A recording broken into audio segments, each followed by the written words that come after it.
เด้อสบายดีเด้อจ้าสบายดีพ่อแม่พี่น้องฟังลาวฟังไทยพ่อแม่พี่น้องอยู่ต่างประเทศเด้อยินดีต้อนรับเข้าสู่2สาวพิมพ์ปักเสกคือเก่าเด้อ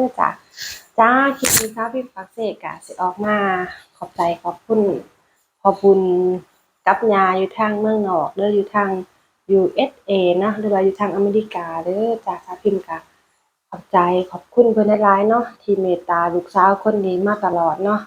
ตอนนี้ซาพิมก็ได้ย้ายงานใหม่เนาะแล้วคลิปต่อไปเนาะซาพิมสิมาอัปเดตงานใหม่ว่าซาพิมเฮ็ดงานหยังเนาะ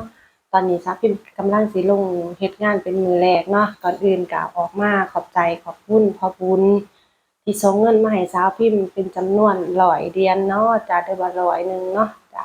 ก็ขอบใจขอบคุณพ่อกับย่าทั้งเมืองนอกหลายๆเด้อที่รักและเอ็นดูน้องพิมเนาะ ก็ลูกสาวคนนี้ก็ขอขอบใจขอบคุณพ่อหลายๆกับย่าก็ขอให้พ่อกับย่ามีสุขภาพร่างกายแข็งแรงปรารถนาสิ่งใดก็ขอให้สมดังใจปรารถนาเด้อลูกคนนี้ก็สิตั้งใจเฮ็ดเวียกเฮ็ดงานเนาะก็ขอบขอบใจพ่อกับย่าเนาะที่คอยช่วยเหลือลูกมาตลอดบ่ว่าสิอยู่ฝั่งลาวแล้วว่าเวลาลูกทุกข์ ยากหรือว่าลำบากเนาะที่แบบอันนั้นพ่อก็สิช่วยเหลือแล้วลูกก็ขอขอบใจขอบคุณพ่อกับย่าหลายๆเด้อก็บุญกุศลที่พ่อเฮ็ดกับลูกมานะลูกก็ขอให้กลับไปหาพ่อร้อยเท่าพันเท่าเด้อจ้ะก็ขอให้เพิ่นมีแต่ความสุขยิ่งๆขึ้นไปมีสุขภาพร่างกายแข็งแรงเนาะจ้าถ้าพิมพ์ก็ไปจ้าถ้าพิมพ์ก็ไปเอาเงินเนาะก็ครั้งแรกในชีวิตเลยจากสิว่าเว้าอะไรเนาะถ้าพิมพ์ก็ตื่นเต้นดีใจหลายเนาะพ่อแม่พี่น้องเนาะ บ่คิดว่าฝันว่าคนลาวเราว่าสิไปเอาเงินในธนาคารอยู่ฝั่งไทยหลายเนาะก็คือมีแค่พาสปอร์ตใบเดียวเนาะก็คือไปเอาเงินในกรุงศรีเลยเนาะเพราะว่าอ่าพวกธนาคารพวกไอ้ไทยพาณิชย์เพิ่นบ่สามารถรับเงินแบบทางเมืองนอกเนาะเพิ่นก็ให้มีแต่ว่าให้แนะนำไปธนาคารกรุงศรีแล้วถ้าเพิ่นก็โอ้สิได้เงินอยู่บ่เนาะเนาะเป็นจั่งใดเนาะคือ เป็นครั้งแรกเนาะเพิ่นก็ตื่นเต้นนะเพิ่นคนที่พาเอาไปเพิ่นก็ว่าอุ๊ยได้อยู่ดอกก็ดุนๆไปนำกันเนาะเพราะว่ามันก็เป็นครั้งแรกบ่คิดว่ามันสิไหลง่ายอะนะถ้าเพิ่นก็คิดว่ามันสิยุ่งสิยากเนาะเพราะว่าไปแต่ธนาคารเขาก็บ่รับแบบเงินที่ต่างประเทศโอนมาจั่งซั้นนะเนาะก็ลุ้นอยู่จ้ะว่าสิเป็นจั่งใดสิได้เงินอยู่บ่เนาะก็คือแบบตื่นเต้นหลายจ้ะเออ ก็บ่มีหยังเนาะเพิ่นก็อัดไอ้บัตรเฮาเนาะพาสปอร์ตเฮาก็อัดเบิ่งแล้วก็เบิ่งว่าใบพาสปอร์ตเฮาขาดบ่หรือว่าหยังน่ะเพิ่นก็สิถามว่าเฮาปัจจุบันอยู่ไสแล้วก็เฮ็ดงานอยู่ไสเงินนี่พอเพิ่นโอนมาให้นี่เอามาใช้หยังอิหยังอะเพิ่นก็สิถามรายละเอียดเนาะจ้ะก็โอ๊ยตื่นเต้นเนาะพ่อแม่พี่น้องเนาะเพราะว่าเป็นครั้งแรกที่จะพิมพ์สิ มารับเอาเงิน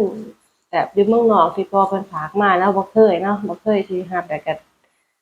คิดว่ามันสิได้เดะบ่แล้วหรือว่าจั่งใดเนาะก็สุดท้ายแล้วก็แบบสะดวกสบายเนาะสิ่งที่เราคิดสิ่งที่เราอยากมันก็บ่เป็นที่แบบมันก็บ่ได้ว่ายากเสมอไปเนาะจ้ะทุกคนเนาะมันก็ง่ายไปเบิดเนาะจ้ะก็คือโอ้ได้มาแล้วซะพิมพ์ก็แลกเป็นเงินบาทเลยเนาะก็เป็นจำนวนก็คือ 3,100แล้วก็กับ7 บาทว่าจ้ะเนาะก็พิมพ์ก็ขึ้นให้เบิ่งเนาะจ้ะก็คือเป็นเพิ่นก็ถามนี่คือผู้รับเนาะชื่อเช็กเบิ่งว่าถูกต้องบ่แล้วก็ผู้โอนมาให้เราชื่อนี้เนาะก็พิมพ์ก็บอกว่า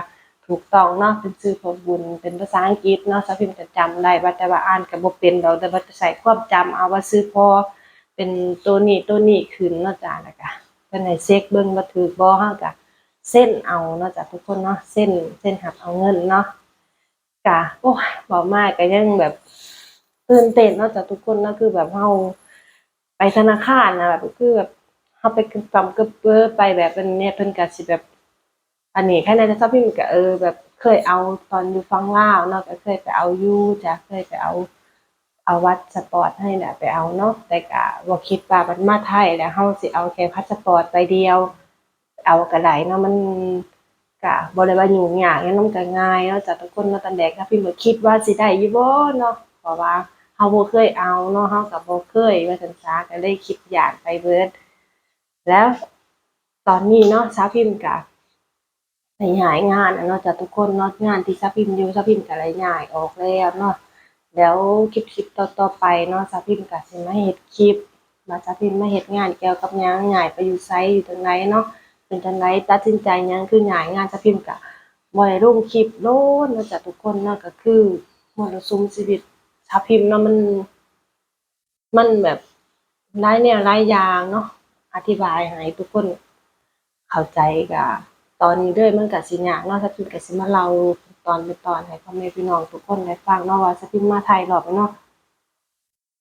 แบบ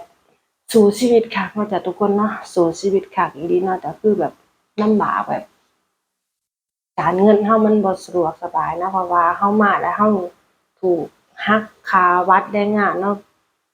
หลายหมื่นเนาะจ้ะทุกคนเนาะพอคนหนึ่งก็25,000แล้วเพราะว่าแน่หนาเพิ่นกินหลายโพดเนาะมาเฮาก็เจอช่วงว่ามีโอแหน่หยังแหน่เนาะจ้ะทุกคนเนาะ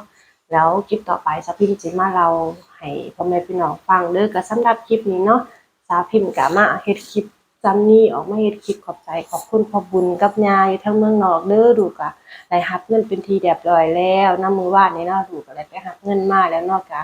มาใส่มาจ่ายในการที่ลูกได้ย้ายงานเนาะก็ซื้อข้าวซื้อน้ำซื้อเครื่องสอกเครื่องใช้เนาะจ้ะลูกก็ขอบใจขอบคุณพ่อบุญและขอบใจขอบคุณทุกๆคนเนาะที่แวะเข้ามารับชมคลิปนี้ก็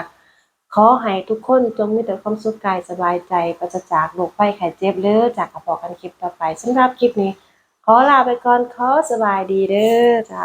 บ๊ายบาย